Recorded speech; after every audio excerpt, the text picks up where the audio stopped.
Hi friends అందరికీ, నేను మీ శివ. కువైట్లో ఒక ఫిలిపినీ అమ్మాయి 1.5 సంవత్సరం పిల్లోడిని బాబుని వాషింగ్ మిషన్లో వేసి మిషన్ ఆన్ చేసి ఇస్తుంది అనమాట. సో ఆ పిల్లోడైతే బాగా తిరుగుతూ ఏడ్చేసి గట్టిగా అరుపులు వినిపించేసరికి వాళ్ళ అమ్మ నాన్న పరిగెత్తుకుంటూ వచ్చారు. అదే కువైట్ వాళ్ళు పరిగెత్తుకుంటూ వచ్చి చూస్తే పిల్లాడు వాషింగ్ మిషన్లో తిరుగుతున్నాడు. సో మిషన్ ఆఫ్ చేసి హాస్పిటల్కి అయితే తీసుకుని వెళ్ళిపోయారనమాట. తీసుకుని వెళ్ళిపోయేలోపే చనిపోయాడు పిల్లోడు. ఆ అమ్మాయి తప్పు చేయడం వల్ల ఈ గల్ఫ్ దేశాల్లో ఉండే ప్రతి ఒక్కరికి ప్రాబ్లమే. అంటే ఇప్పుడు ప్రతి ఒక్క పని మనిషి మీద వాళ్ళు ఈ అమ్మాయి కూడా ఇలాంటిదేనేమో అని చెప్పేసి ప్రతి ఒక్కరిని తప్పుగానే అనుకుంటారు. మీరు ఎన్ని సంవత్సరాలు పనిచేస్తున్నా సరే, ఒకవేళ 10 సంవత్సరాల నుంచి పిల్లల్ని చూసుకుంటూ ఉన్నా సరే మిమ్మల్ని తప్పుగానే అనుకుంటారు. సో కొంతమందికి తెలిసి కెమెరాలు పెడుతూ ఉంటారు ఇంట్లో, కొంతమందికి తెలియకుండా కెమెరాలు పెడుతూ ఉంటారు. ఏం చేస్తుంది పని మనిషి, ఏదైనా పిల్లల్ని కొడుతుందా ఏంటని చెప్పేసి చెక్ చేయడానికి. గల్ఫ్ దేశాలకు వచ్చే ముందే నాకు తెలిసి దయచేసి ఆలోచించుకొని రండి. ఏం పని మీద వస్తున్నారు? పిల్లల్ని చూసుకునేదానికి వస్తున్నారా, వంట చేయడానికి వస్తున్నారా, క్లీనింగ్ చేయడానికి వస్తున్నారా? క్లీనింగ్ చేయడానికి వస్తే మీ దగ్గర బాత్రూమ్లు గడిపిస్తారు, కార్లు గడిపిస్తారు, ఇల్లు గడిపిస్తారు, బూట్లు గడిపిస్తారు, మొత్తం A to Z వాళ్ళు గడిపిస్తారు. కడగడానికి సిద్ధపడితేనే రండి. వంట పని అంటారా? ఇంట్లో ఒక్కొక్కరు ఒక్కొక్క వంట చెప్తారు. ఎవరు లేచి ఎవరికి ఏ వంట కావాలంటే ఆ వంట చేసి పెట్టాలి. చేయగలుగుతాననిపించి ఓపిక ఉంటుంది, నేను చేయగలుగుతాననిపిస్తే రండి. పిల్లల్ని చూసుకునే పద్ధతిలో మాత్రం ఇంటి దగ్గర పిల్లల్ని చూసుకున్నట్టు ఇక్కడ కూడా చూసుకోవచ్చు అని చెప్పేసి మాత్రం అసలు అనుకోవద్దు. ఇక్కడ పిల్లల విషయంలో చాలా కేరింగ్ తీసుకుంటారు. వాళ్ళకి ఏదైనా చిన్న గీత పడినా మిమ్మల్ని చంపడానికి కూడా వెనకాడరు, అంత కేరింగ్ తీసుకుంటారు. నేను మిమ్మల్ని భయపెట్టట్లా, చాలామంది చూసుకునే వాళ్ళు కూడా ఉన్నారు. కానీ ఒకరు ఇద్దరు చేసిన తప్పు వల్ల అందరు గల్ఫ్ దేశాల్లో, దుబాయ్ కావచ్చు, ఖత్తర్ కావచ్చు, బహ్రీన్ కావచ్చు, కువైట్ కావచ్చు, అన్ని దేశాల్లో ఉండే పని మనుషుల్ని తప్పుగానే అనుకుంటారు ఇప్పుడు. సో ఒకరు చేసిన తప్పే అందరికీ ఇది పడుతుంది. ఒకవేళ ఫర్ సపోజ్ ఒక ఎగ్జాంపుల్గా డ్రైవర్ ఏదైనా తప్పు చేస్తే అందరు డ్రైవర్లని తప్పుగానే అనుకుంటారు. కువైటీ వాళ్ళు ఎవరినన్నా కొట్టడము లేదా కద్దామని ఇబ్బంది పెట్టడం లాంటివి చేస్తే మనం ఎలా వాళ్ళు కువైటీ వాళ్ళందరూ ఒకటే అనుకుంటామో, సో వాళ్ళు కూడా ఒకరు చేసిన తప్పుకి అందరూ ఒకటే అనుకుంటారు. చాలామంది 2 కారణాలు చెప్తున్నారు. అమ్మాయి పోలీసు వాళ్ళకి ఇలా చెప్పింది అలా చెప్పింది అని చెప్పేసి. సో ఫస్ట్ పోలీసు వాళ్ళకి ఏం చెప్పిందంటే, నేను పిల్లడు నన్ను రోజు ఇబ్బంది పెడుతున్నాడు, సరిగా నిద్రపోవట్లేదు, రాత్రిలో ఏడుస్తున్నాడు, నన్ను నిద్రపోనీయట్లేదు, నేను ఒక పక్క పని చేసుకుంటూ పిల్లోడిని చూసుకోవడంలో నాకు నిద్ర సరిగా లేక ఆ కోపంతో వాషింగ్ మిషన్లో వేసి చంపేసినానని చెప్పేసి ఆ అమ్మాయి చెప్తుంది. ఇంకో కారణం ఏంటంటే, ఇంట్లో బాబా ఇబ్బంది పెడుతున్నాడు. సో బాబా పని అంతా చేయాలి, పని చేయకపోతే అరుస్తారు, మళ్ళీ పిల్లోడిని చూసుకోవాలి, పిల్లోడిని చూసుకోకపోయినా అరుస్తారు. సో ఇలా ఎక్కువ ఇబ్బంది పెట్టడం వల్ల నన్ను టార్చర్ పెడుతున్నారు.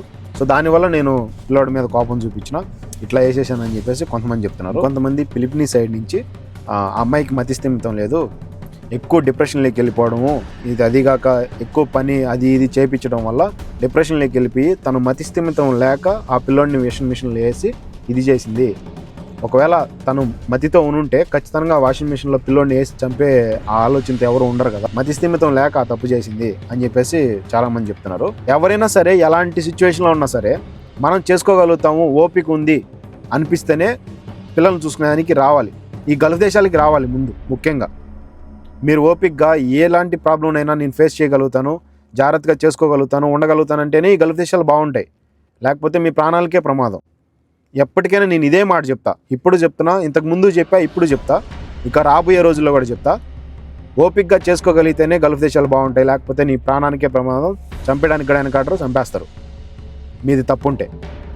సో చాలామంది చేసుకున్నారు పిల్లల్ని, ఒకరు కాదు, ఇద్దరు కాదు, 5 మందిని కూడా పిల్లల్ని చూసుకునే వాళ్ళు కువైట్లో కద్దామాలు ఉన్నారు. 5 మంది పిల్లల్ని కూడా చూసుకునేవాళ్ళు. మిమ్మల్ని కువైటీ వాళ్ళు కానీ పిల్లలు కానీ ఇబ్బంది పెడుతున్నారు, మేము చేసుకోలేకపోతున్నాం అని మీకు అనిపించినప్పుడు డైరెక్ట్ ఎంబసీ లేదు పోలీస్ స్టేషన్ వెళ్ళిపోయి, మేము చేయలేము, మా వల్ల కావట్లేదు, మమ్మల్ని ఫింగర్ రేస్ అయినా పంపించేయండి, మేము చేయలేకపోతున్నాము, ఈ టార్చర్ నేను భరించలేకపోతున్నా, నేను చేయలేను అని చెప్పేసి మంచిగానే వెళ్ళిపోవచ్చు. నువ్వు కాకపోతే ఇంకొకరిని కొంటారు, వాళ్ళు ఇంకొక పని మనిషిని కొంటారు, ఒకరిని కాదు 2 కొంటారు. సరేనా?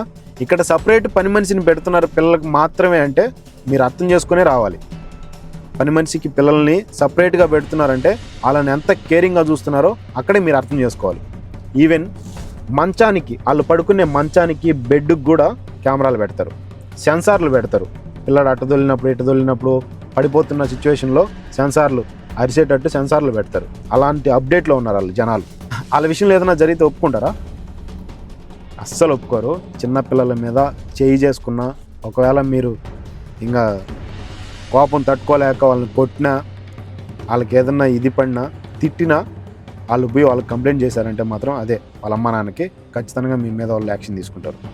సో దయచేసి చెప్తున్నా, గల్ఫ్ దేశాలకు వచ్చేటప్పుడు వచ్చే ముందే చేసుకోగలుగుతాము ఓపికగా, మాకు ఓపిక ఉంది, మేము చేసుకోగలుగుతాము, మా ఫ్యామిలీ కోసం మేము కష్టపడగలుగుతాము అనుకుంటేనే గల్ఫ్ దేశాలకు రండి. దయచేసి మీ ప్రాణానికి ప్రమాదం తెచ్చుకోకండి. గల్ఫ్ దేశాలకు వచ్చే ముందు అన్నీ ఆలోచించుకొని ఏ పని మీద వస్తున్నావు, పిల్లల్ని చూసుకునేదానిక, ఇంటి దగ్గర పిల్లల్ని చూసుకున్నట్టు కాదు, ఇక్కడ వేరేలాగా చూసుకోవాలి. కేరింగ్ వేరే ఉంటుంది, చూసుకునే పద్ధతి వేరే ఉంటుంది. కొంతమందికి తెలిసి కెమెరాలు పెడతారు, కొంతమందికి తెలియకుండా కెమెరాలు పెడతారు. కద్దామా ఏమన్నా కొడుతుందా పిల్లల్ని లేదా అని చెప్పి చూసుకోవడానికి. ఇంట్లో పని చేయడానికి వచ్చే కద్దామాలు ఎవరైనా సరే, ఏ పనికి వచ్చినా సరే, టయానికి నిద్ర ఉండదు, టయానికి తిండి ఉండదు. పని మాత్రం బీభత్సంగా నిద్ర లేచిన దగ్గర నుంచి మళ్ళీ రాత్రి పడుకునే 1 గంట 2 గంటల వరకు కూడా పని అయితే పక్కా ఉంటుంది. ఏదో ఒకటి చేపిస్తూనే ఉంటారు, పక్కా పని ఉంటుంది. ఓపికగా చేసుకోగలిగితేనే గల్ఫ్ దేశాలు బాగుంటాయి. అందరికీ అలానే ఉంటుందని చెప్పను. పని ఉండేవాళ్ళు ఉన్నారు, కొంచెం ఖాళీగా ఉండేవాళ్ళు ఉన్నారు, అప్పుడప్పుడు రెస్ట్ దొరికే వాళ్ళు ఉన్నారు. పొద్దున్న 6 గంటలకు లేస్తే సాయంత్రం 8, 9, 10, 11, 12 ఏ టైం వరకైనా సరే మళ్ళీ పడుకునేంతవరకు రెస్ట్ అయితే మళ్ళీ మధ్యలో ఉండదు. మళ్ళీ మీరు పడుకోవచ్చు 1 గంట 2 గంటలు అని చెప్పేసి రెస్ట్ అయితే ఇవ్వరు. ఇబ్బంది పడే వాళ్ళు చాలామంది ఉన్నారు. మనం కష్టపడుతుంది ఎందుకు, మన ఫ్యామిలీ కోసమే కదా అని చెప్పేసి అడ్జస్ట్ అయిపోయి ఓపిక్గా చేసుకునే వాళ్ళు చాలామంది ఉన్నారు. సో వాళ్ళని ఇంప్రెషన్గా తీసుకోవాలి మనం. ఒక్కరు చేసిన తప్పుకి అందరి మీద పడుద్ది. దయచేసి ఇలాంటి తప్పులు చేయకండి. పిల్లల విషయంలో మాత్రం కేరింగ్గా ఉండండి, కొట్టకాకండి పిల్లల్ని. ఇంకో విషయం చెప్పడం మర్చిపోయినా, మీకు తెలిసిన వాళ్ళ ద్వారా గల్ఫ్ దేశాలకు రండి. మీకు తెలిసిన వాళ్ళు అయితే మీరు పెట్టిన ఇల్లు కానీ, మీరు వచ్చిన ఇల్లు కానీ వాళ్ళకి కొంచెం తెలిసి ఉంటుంది. అండ్ వాళ్ళు మాట్లాడతారనమాట వచ్చి. మీకు తెలియని వాళ్ళ ద్వారా ఈ గల్ఫ్ దేశాలకు వచ్చారనుకోండి, వాళ్ళు మీకు ఎలాంటి ప్రాబ్లం వచ్చినా మీ దగ్గరకు వచ్చి మాట్లాడరు. డైరెక్ట్ మీరు పోలీస్ స్టేషన్ కన్నా వెళ్ళాలి, లేదంటే ఎంబసీ కన్నా వెళ్ళాలి. తెలిసిన వాళ్ళైతే మీరు ఫోన్ చేసి ఇట్లా ఇబ్బంది ఉంది, నన్ను పిల్లలు అయితే ఇబ్బంది పెడుతున్నారు, లేదు బాబాయ్ ఇలా ఇబ్బంది పెడుతున్నాడు, మామ ఇలా ఇబ్బంది పెడుతుంది, నేను ఈ పని చేయలేకపోతున్నాను అని చెప్పేసి చెప్పారంటే వాళ్ళు వచ్చి మాట్లాడడానికి అవకాశం ఉంటుంది. మీకు తెలియని వాళ్ళ ద్వారా వచ్చారనుకోండి, మేము మాట్లాడామమ్మా బాగా చూసుకుంటారంట్లే అని చెప్పేసి ఒక మాటతో చెప్పేస్తారు, మీరు ఇబ్బంది పడతారు. ఇట్లా ఆన్లైన్లోనూ లేదంటే బయట కాంటాక్ట్ అయ్యి వచ్చారంటే మాత్రం చాలా ఇబ్బంది పడతారు. దయచేసి చెప్తున్నా, తెలిసిన వాళ్ళ ద్వారా రండి. ఏ పనికి వస్తున్నాం అని చెప్పేసి కనుక్కొని రండి. చేయగలుగుతాము, ఓపిక ఉంది, మేము చూసుకోగలుగుతాం అనిపిస్తేనే రండి. ఇప్పుడు ఆ ఫిలిపినా అమ్మాయిని ఖచ్చితంగా చిన్న పసివాడి ప్రాణం తీసింది కాబట్టి తనకు కూడా ప్రాణం తీసేస్తారు 90%. దాంట్లో ఎలాంటి డౌట్ లేదు. ఆ అమ్మాయికి మతిస్థిమితం ఉండని, మతిస్థిమితం లేకపోని, ఆ అమ్మాయి ఎలాంటి సిచ్యువేషన్లో అన్నా ఉండి ఏ ప్రాబ్లం చెప్పుకున్నా కూడా, అది కాక పసిపిల్లాడు, 1.5 సంవత్సరం పిల్లాడు విషయంలో చాలా కేరింగ్ తీసుకుంటారు.